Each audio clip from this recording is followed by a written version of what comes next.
This is Fourth and Pain. Be sure to follow us on Twitter at Fourth and Pain, like us on Facebook, and as always, whatever else you do, set your clocks, set an Outlook reminder, have lunch with us each and every weekday, high noon Eastern on fourthandpain.com. Brand new shows. And Adam, low calorie, high energy.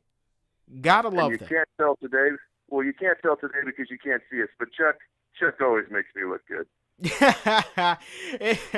I mean, I do what I can to, help you because, well, whatever. But this is Fourth and Pain. I mean, what a win. What a win. Let's just dive right in there. We're going to start with first down here, the first quarter here on Fourth and Pain. We're bringing back that old spiel. In case you haven't remembered, if you're new to the show, a lot of you guys are new on board. Here's how it works. Every day, it's a different quarter. So Monday, first quarter, Tuesday, second quarter, and so on and so forth. And Adam, of course, Friday then is overtime. But Monday, first quarter, let's dive right in. Of course, everybody wants to talk about the Washington Redskins come from behind 31-28 overtime victory. And more importantly, the status of one Robert Griffin III and his knee injury.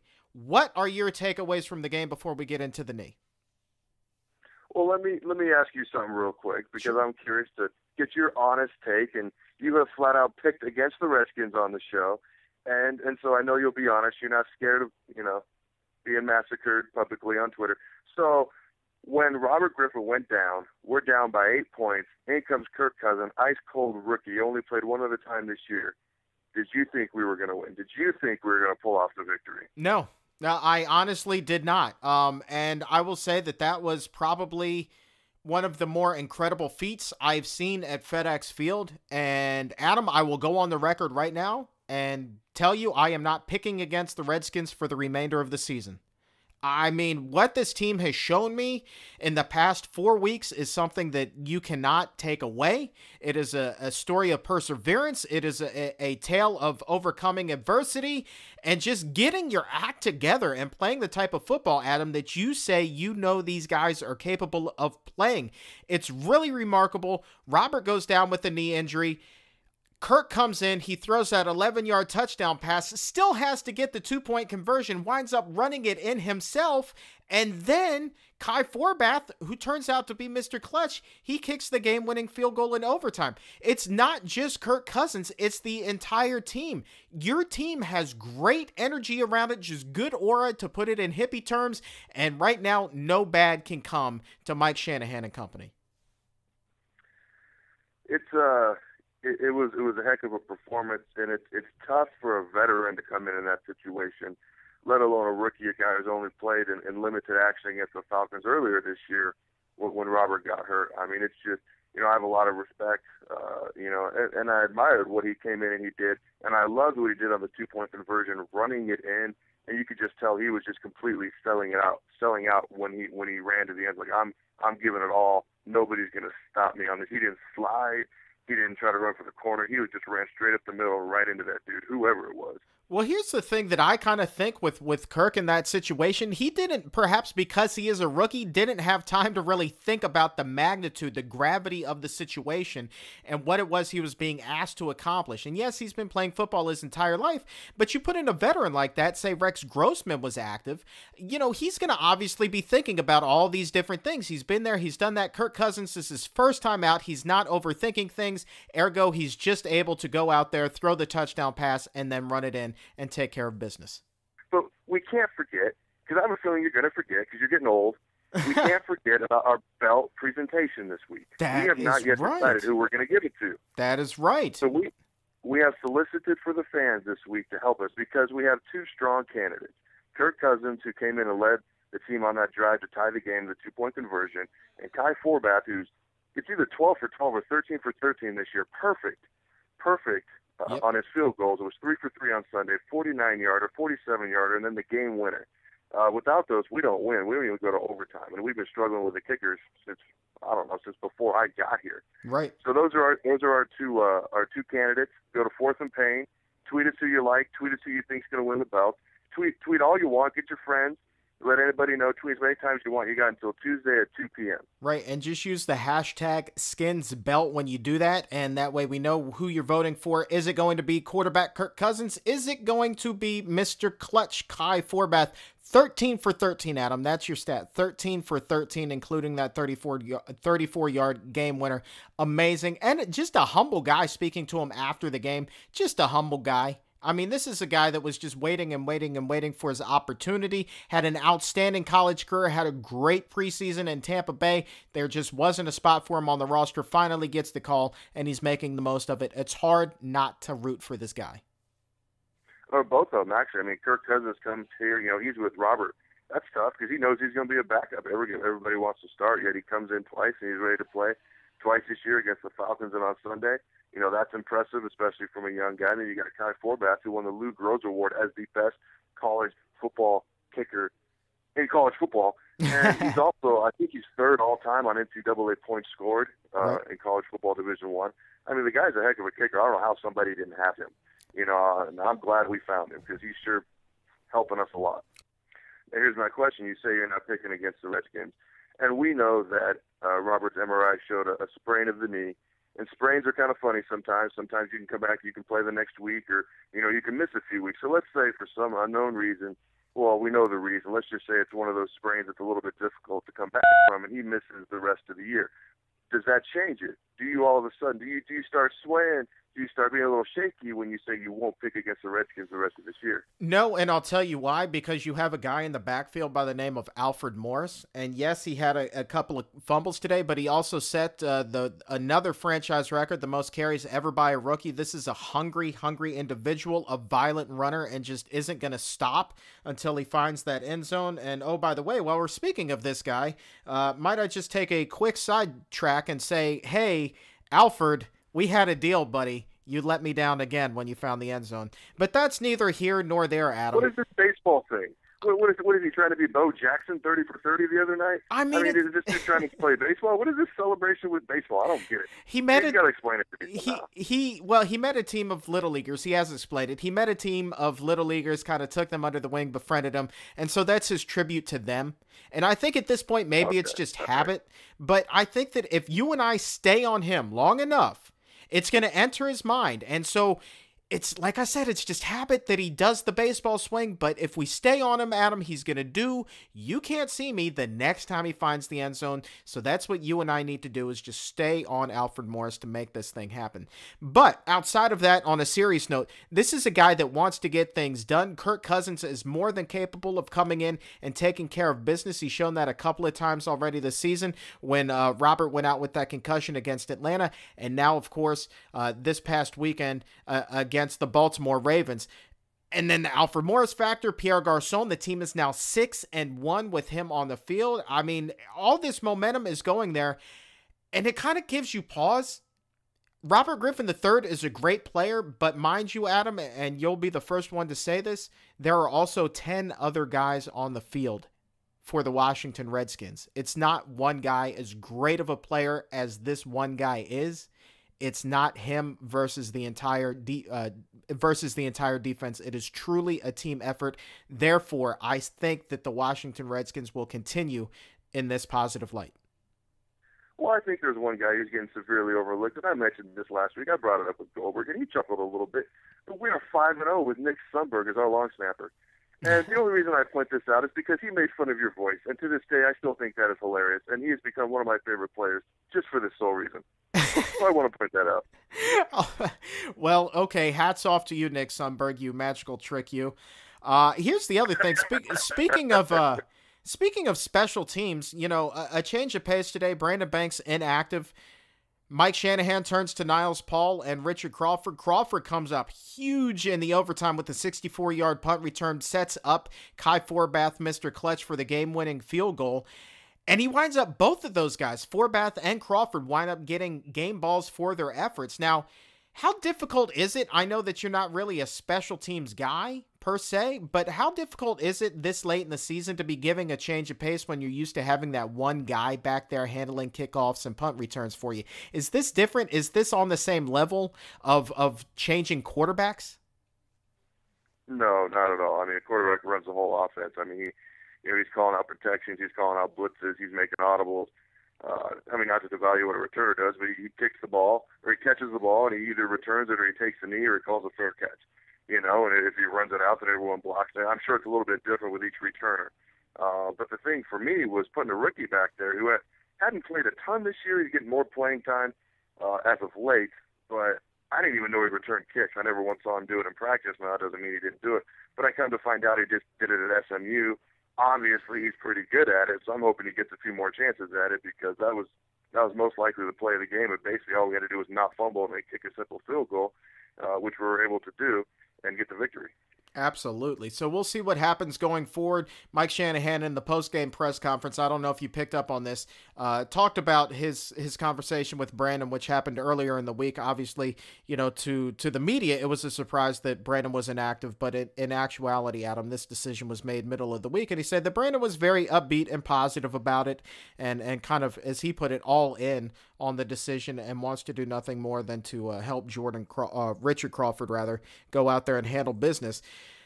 So it doesn't sound like Brandon's going to be back anytime soon. So if you have this combo in Paul and Crawford right now, and it seems to be working, I think that that's a fantastic thing. But the big picture here right now, beyond anything else, is the health of Robert Griffin III's knee. Diagnosed again as a knee sprain, no significant ligament damage. And everybody in the stadium, Adam, I wish you were there, because when that injury occurred, the air went out of that stadium. It was a tangible feeling, because when they put that back up on the scoreboard and they showed that replay and they showed his right knee whipping violently in an awkward position, it was unlike anything that they had ever seen. Matter of fact, it was worse than when he suffered the concussion against the Falcons.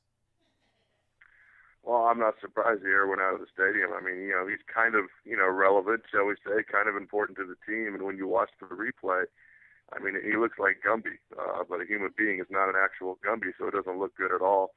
And after we find out that it is a knee sprain, and how severe it is will be determined, I thought about it, because I'm like, man, he's lucky that wasn't an ACL or a tendon or something like that. But when most guys hurt their knees, it's because they plant it in the ground at a funny angle, they're in a funny position, and somebody hits them. And so they're exerting force into the ground. The knee has nowhere to go, there's no give, and something just has to snap or break. Luckily, even though it was at a really awkward angle, even though it was a really, looked really bad, he was just going against air. So it went, and then it came back, as opposed to being stuck in the ground, and all of a sudden, bam, something's got to give and snap. So as bad as it looked, it was good, because, I mean, there was no pressure, no force being applied, and there was nothing sticking to it, so it couldn't go anywhere. It came back, and obviously it was painful. He's going to miss some time, at least in practice, I'm sure. But, that was the least good thing, was that it didn't pop, give, or snap. And Mike Shanahan's going to give a further update on that knee this afternoon during his weekly press conference at 3 o'clock. And just looking ahead at the remainder of the Redskins schedule, next week at the Cleveland Browns, then at the Philadelphia Eagles, and then wrap up the season at home against the Dallas Cowboys. And last week, you look at that and you think, man, that's an awfully soft schedule. Well, here's something that may come as a surprise. All three of those teams, winners this past weekend. Well, this is the NFL. I mean, you can't look at anybody and think it's an easy schedule. I mean, the Chiefs, they hadn't even led for a long time during the season. They have 2 victories. They had a win without ever leading, because they beat the Saints in overtime. Right. So you can't overlook anybody. The Jacksonville Jaguars just about beat the Texans, a few weeks ago. So when two of the opponents are within the division, you got the Eagles, you got the Cowboys. Those are always going to be tough games. The Browns, they're looking good. They about beat the Cowboys in Cowboys Stadium. So yeah, maybe they don't look like the strongest opponents at a glance, but once you look at it, everybody's fighting to get in the playoffs, and there's division foes, and no game is easy. All right, well, let's take a quick look around scores around the league before we move on. Talk a little bit about the Heisman Trophy here on Fourth and Pain. Thursday night game, Denver Broncos 26, Oakland Raiders 13. Peyton Manning continues to do his thing. St. Louis on Sunday 15, Buffalo 12. The Carolina Panthers upend the Atlanta Falcons 30-20 upset there. Dallas Cowboys, the aforementioned Cowboys, 20-19 victors over the Cincinnati Bengals. Cleveland Browns 30, Kansas City Chiefs 7. the Indianapolis Colts and Andrew Luck 27. Put against Tennessee Titans 23. New York Jets back on the winning track 17 against the lowly Jaguars 10. Minnesota Vikings up in the Chicago Bears 21-14 in an NFC North showdown. And here's one for Mr. Goldberg. The San Diego Chargers 34, Pittsburgh 24. We'll talk about that in a second. Oh, how lucky he is. The Philadelphia Eagles 23. Finally get back on the winning track. Upend the Tampa Bay Buccaneers 21. San Francisco 49ers 27. Miami Dolphins 13. The New York Giants all over Drew Brees and company 52-7. But hands down, the biggest win of the week, the biggest win of the year, Seattle Seahawks 58, Arizona Cardinals nothing. Adam, what stands out to you? I'm going to go with the 58-0 victory. Shocker. I don't know what else to say about that except for wow. Right? Craziness. The Colts, they were 2 wins last year.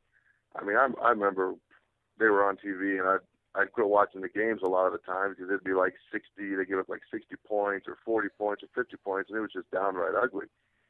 The Broncos, I mean, wow, they've won, I believe, 8 in a row. They got the division clinched. Peyton Manning is playing maybe better than Peyton Manning of old. The Broncos are obviously falling in line. That Chargers-Pittsburgh game just makes me sick.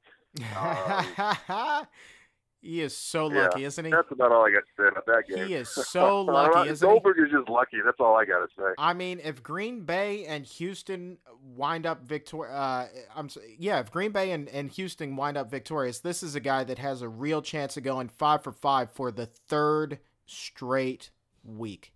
Unbelievable. That's disgusting. And he didn't even pick that Chargers game. He wouldn't even pick the Chargers. He would have picked the Steelers. That's just plain luck. Breaks my heart. Meanwhile, I'm still in the basement. Dude, I'm in the basement. I'm the one that's hurt more by this than anybody. Whatever. I'm trying to climb out of there, man, and I only have 3 weeks to go. I can't be having him be pulling miracles out of his hat like this or just falling into wins. You know what that is to me, Adam? That's just not fair.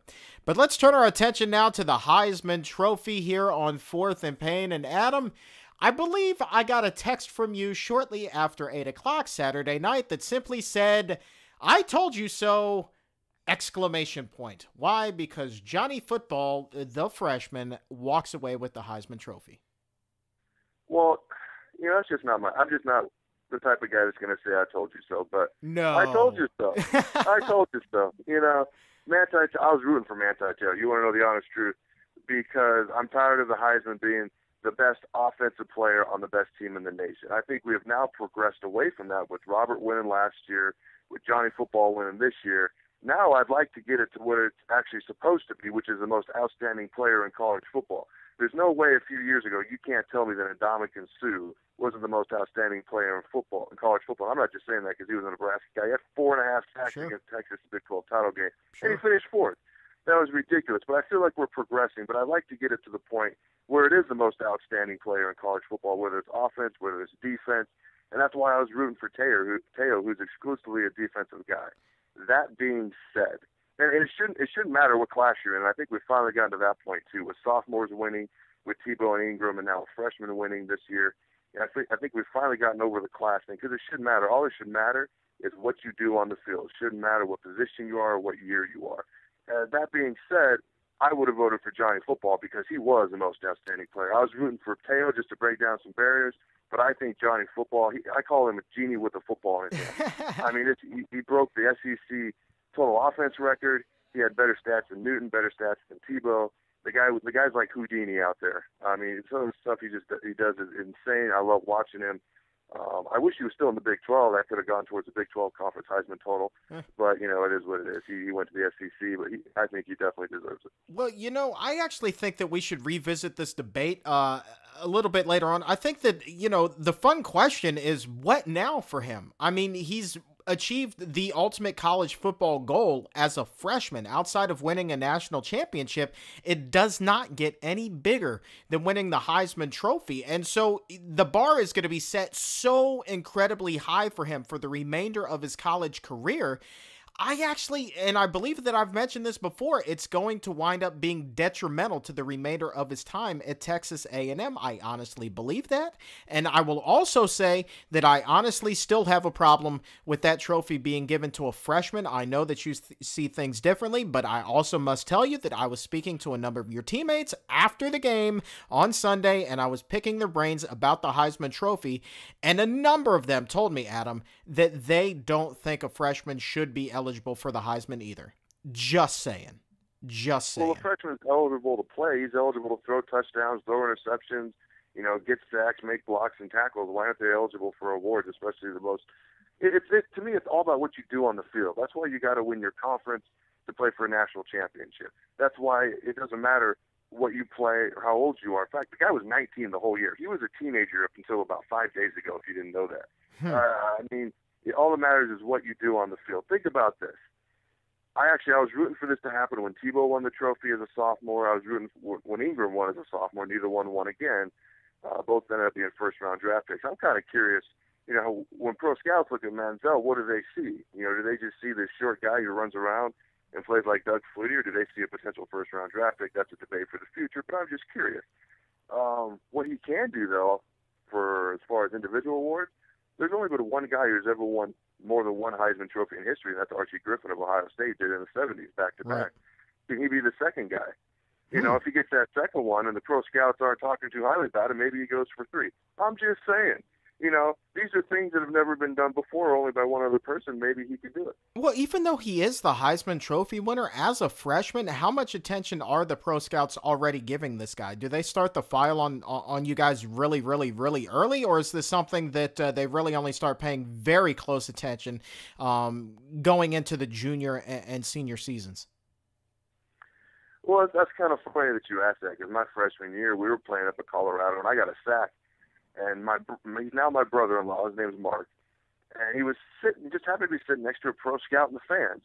And I don't know how he figured this out, but he goes, well, what do you think of number 90 out there? And he's like, well, I'm dating his sister and so on. The guy's like, well, he's got a high motor. He's extremely good-looking, ridiculously large arms.